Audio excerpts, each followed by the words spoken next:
রাধে রাধে সবাইকে। আমি মৌমিতা চলে এসেছি আমার দাদার বিয়ের সুন্দর কিছু মুহূর্ত তোমাদের সাথে শেয়ার করতে। সাথে থাকো আর দেখতে থাকো। এখন আমরা যাচ্ছি পুকুর পাড়ে মাটি আনতে, ছাজনাতলা সাজানোর জন্য যে লাগে না তাই। এখানে জামাইবাবু মাটি কেটে ডালির মধ্যে দিয়ে দিচ্ছে, সঙ্গে আছে দিদি, বৌদি, দাদা।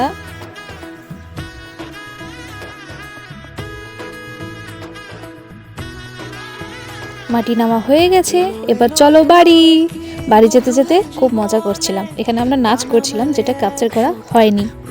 এই যে বৌদিরা নিয়ে চলে এসেছে মাথায় করে মাটির ডালি নিয়ে। বাড়িতে ঢোকার সময় এই দেখো নৃত্য করছে আমার বৌদিটা। তারপর জামাইবাবুরা সুন্দর করে কলা গাছগুলো ছোট ছোট করে কেটে বাড়িতে নিয়ে যাচ্ছে। এই তিনটেই কিন্তু আমার জামাইবাবু, বড় জামাইবাবু, ছোট জামাইবাবু, মেজো জামাইবাবু। এই যে সব সুন্দর করে লাগাচ্ছে গাছগুলো।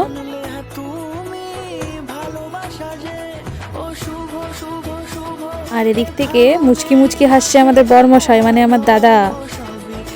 গাছগুলো লাগানোর পরে মিষ্টি মুখ করাতে হয়, এই দেখো তার জন্য ঝাল মিষ্টি। বড় জামাইবাবু ঝাল মিষ্টি খাওয়ার পরের অবস্থা। ছোট জামাইবাবু ভয় আর মিষ্টি খাবে না, তাও জোর করে বৌদি খাইয়েছিল। হলুদের পর্ব এখানে শুরু হয়ে গেছে, সব উপকরণও রেডি। আমার দাদাও সুন্দর পোজ দিয়ে দিয়েছে। এই যে পম্পি দিদি, এবার এই দিদি সুন্দর করে দাদাকে হলুদ লাগাচ্ছে। এই দিকে আমার বৌদি তার দেওরকে কত সুন্দর করে হলুদ মাখাচ্ছে, আবার পোজও দিচ্ছে।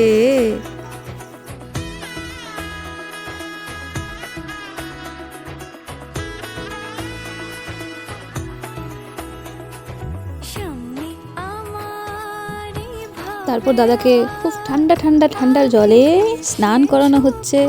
দাদার রিয়াকশন দেখে মনে হচ্ছে না যে ঠান্ডা জল, মনে হচ্ছে গরম জল। এখানে কিছু রিচুয়ালস হচ্ছে যা খুবই ইন্টারেস্টিং।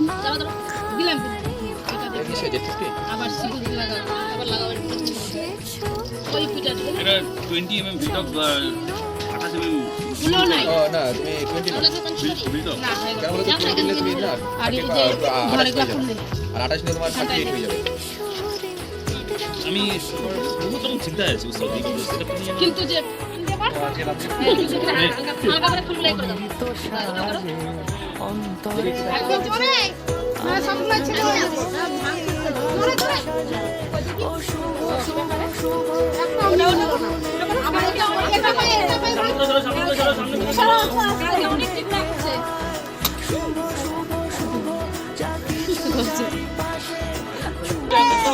বেসিক্যালি এখানে দুটো সরাকে পুজো করে পা দিয়ে ভাঙতে হবে, এবং সেই ভাঙা সরাগুলোকে বৌদি বা দিদিরা চুল দিয়ে গুনে গুনে উঠাবে।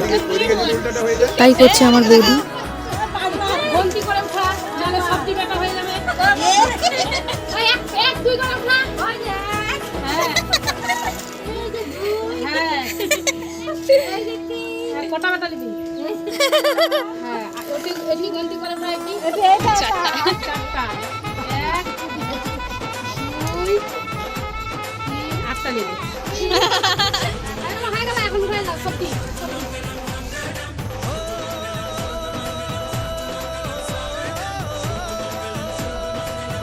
এটা কমপ্লিট হওয়ার পর আমরা যাব এখন বিধি করতে, মানে জল আনতে। সবাই নাচ করতে শুরু করে দিয়েছে। কিছুক্ষণ পর নিজেকে কন্ট্রোল না করতে পেরে আমিও যোগদান দিয়েছিলাম।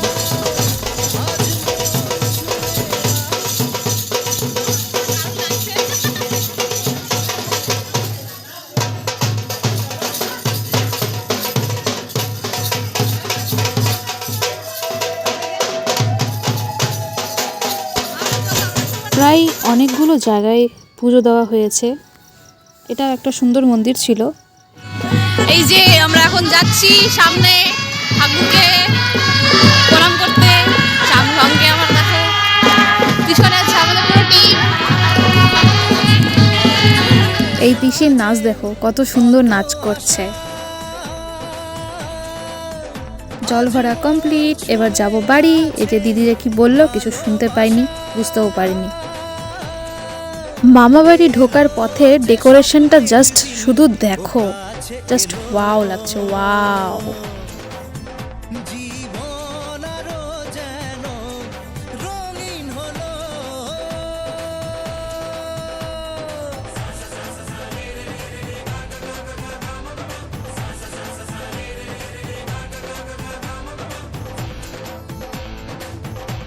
এখানে যাওয়ার সময় আমি ঘুরেছিলাম, এজন্য আমায় বলেছিল এখানে ঘুরলে নাকি তাড়াতাড়ি বিয়ে হয়, তাই লাস্ট টাইম আর আমি চান্স নিইনি, আর ঘুরিনি।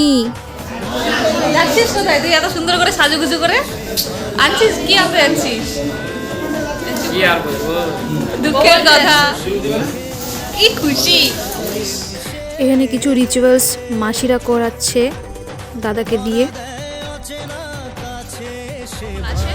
আশীর্বাদ হবে। আমরা চলে এসেছি বৌদিকে নিতে, এই যে সবাই ওয়েট করছি, বৌদির আশীর্বাদ হবে এখানে।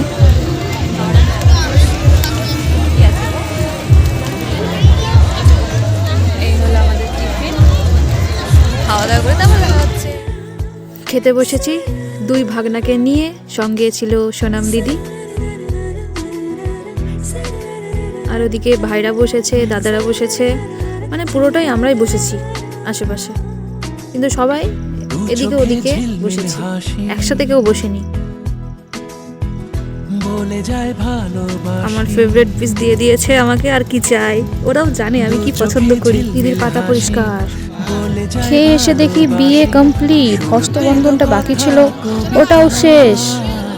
বিয়ের সেরকম কোনো ক্যাপচার নেই, এই সিঁদুরদানের পর দাদার স্মাইল আর 7 পাক ঘোরাটা বাকি ছিল, ওটা কমপ্লিট করলাম, ক্যাপচার করলাম। বাকি আর আমার কাছে কোনো ভিডিও ছিল না পোস্ট করার মতন। চলো যা আছে তাই লক্ষ্মী। এইভাবে হলো আমার দাদার বিয়ে, খুব সুন্দর করে। এই দেখো জামাইবাবু আর দিদি নাচ করছে, এবার দেখো বৌদির নাচ, সেই নাচ করে কিন্তু আমার এই বৌদি। আমার এই দাদা বৌদির সম্পর্ক 5-6 বছরের বেশি। তোমরা সকলে আশীর্বাদ করো যেন ওদের দাম্পত্য জীবন খুব সুখে ও আনন্দের সঙ্গে কাটে।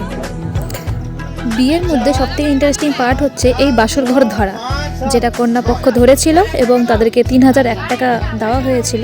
আর জামাইবাবু যখন 1 টাকার কয়েনটা দেয়, মনে হচ্ছে জামাইবাবুর পরানটা ফাটিয়ে যাচ্ছিল।